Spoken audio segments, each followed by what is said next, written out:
మునగ చెట్టు కప్పుడు వింటూ ఉండేవాళ్ళం, మునగ చెట్టు ఎక్కించొద్దు అనేసి. ఆ నానుడిలాగే మునగ చెట్టుతో వచ్చే ప్రతి ప్రోడక్ట్ కూడా ఆరోగ్యానికి చాలా బెనిఫిట్ ఉంటుంది. మునగాకులు ఉండొచ్చు, మునక్కాయలు ఉండొచ్చు.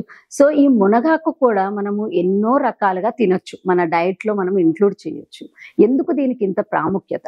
ఈ మునగాకు అన్నది ఒక మ్యాజిక్ బుల్లెట్ అనొచ్చు, లేకపోతే మల్టీ యూస్ఫుల్ మెడిసిన్ అని కూడా అనొచ్చు. దీంట్లో మెడిసినల్ ప్రాపర్టీస్ ఎక్కువగా ఉంటాయి. అంటే చాలా రకాల antioxidants, phenolic compounds, phytochemicals, phyto oxidants అంటాము. ఇవన్నీ కూడా ఈ మునగాకులో మనకి ఎక్కువగా ఉంటాయి. తర్వాత ఫ్రెష్ మునగాకు తీసుకోవడం వల్ల ఏంటంటే విటమిన్ సి కూడా బాగా పెరుగుతుంది.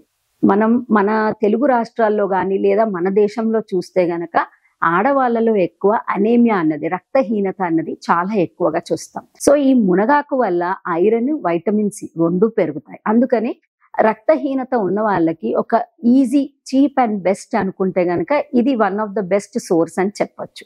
ఈ మునగాకు మనకి ఇంకొకటి ఏంటంటే విటమిన్ సి, విటమిన్ ఏ కాకుండా వీటిల్లో మనకి ప్రోటీన్ కూడా బాగుంటుంది. ప్లస్ ఇంకొకటి ఫైబర్, పీచు పదార్థం. సో ఈ మధ్య కాలంలో లైఫ్ స్టైల్ డిజార్డర్స్ అంటే డయాబెటీస్ కానీ, ఊబకాయం కానీ, గుండె జబ్బులు కానీ ఎక్కువగా చూస్తూ ఉన్నాం.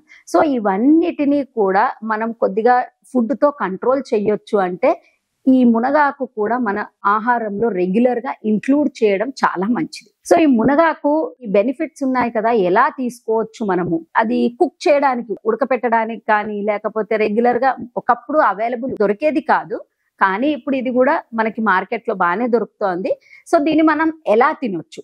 మునగాకు ఫ్రెష్ దైతే గనక పప్పుతో తీసుకోవచ్చు, లేకపోతే మునగాకు రోటీ, చపాతీ లాగా జొన్న రొట్టెతో గాని, సజ్జ రొట్టెతో గాని, లేకపోతే మామూలు గోధుమ పిండిలో గాని చపాతీ లాగా చేసి తీసుకోవచ్చు. ఇదే కాకుండా ఈ మునగాకుని ఆరబెట్టేసి పొడి చేసేసుకొని, అంటే ఎవరికైతే ఇలా ఇష్టం లేదో పొడి చేసేసుకొని వాళ్ళు ఇది మజ్జిగలో కలిపేసి, లేకపోతే కర్రీస్ లో పైన ఫ్లేవరింగ్ ఏజెంట్ లాగా కూడా తీసుకోవచ్చు. పెద్దగా టేస్ట్ చేంజ్ తెలియదు. సో అలా కూడా మనకి ఒక డిఫరెంట్ ఫామ్ లో ఒక మెడిసిన్ తిన్నట్టుగా కూడా ఉంటుంది, ప్లస్ మనం డైట్ లో ఇంక్లూడ్ చేసుకున్నట్టు కూడా ఉంటుంది. అండ్ ఈ మునగాకులో చూస్తే గనక ఈ ఫైటో కెమికల్స్ ఏవైతే ఉన్నాయో యాంటీ డయాబెటిక్ ప్రాపర్టీస్ ఎక్కువగా ఉంటాయి. అంటే ఈ ఇన్సులిన్ రెసిస్టెన్స్ అంటాం కదా, ఆ ఇన్సులిన్ రెసిస్టెన్స్ ని తక్కువ చేస్తుంది అనమాట. అందుకనే డయాబెటీస్ లో ఈ మధ్యలో చూస్తే చాలా స్టడీస్ చేశారు మునగాకు పైన. సో అందులో వాళ్ళు చూసింది ఏంటంటే మునగాకు డయాబెటీస్ కంట్రోల్ చేయడానికి కూడా అండ్ ప్రివెంట్ చేయడానికి కూడా హెల్ప్ చేస్తుంది అనేసి.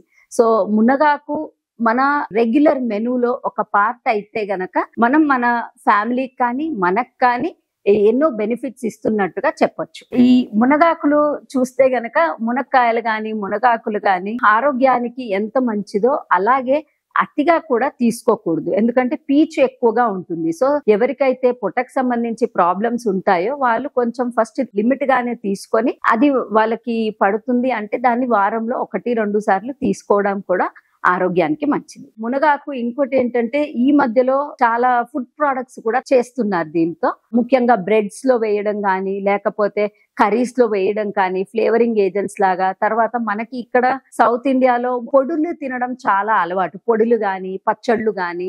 సో అలా కూడా మునగ ఆకుని మనము ఆ పొడి పచ్చడి లాగా చేసేసి చిన్న పిల్లలకు కూడా చిన్నప్పటి నుంచి ఇలాంటివి అలవాటు చేయొచ్చు. అండ్ దీంట్లో కూడా పర్టికులర్ కండిషన్ ఉన్న వాళ్ళు తినొద్దు అన్నది ఏమీ లేదు. గర్భిణీ స్త్రీలు కూడా తీసుకోవచ్చు, మామూలుగా స్త్రీ పురుషులు తీసుకోవచ్చు. ప్లస్ ఈవెన్ చిన్న పిల్లలకు కూడా ఇది మనం రెగ్యులర్ గా వాళ్ళ ఆహారంలో ఒక పార్ట్ గా ఇవ్వచ్చు.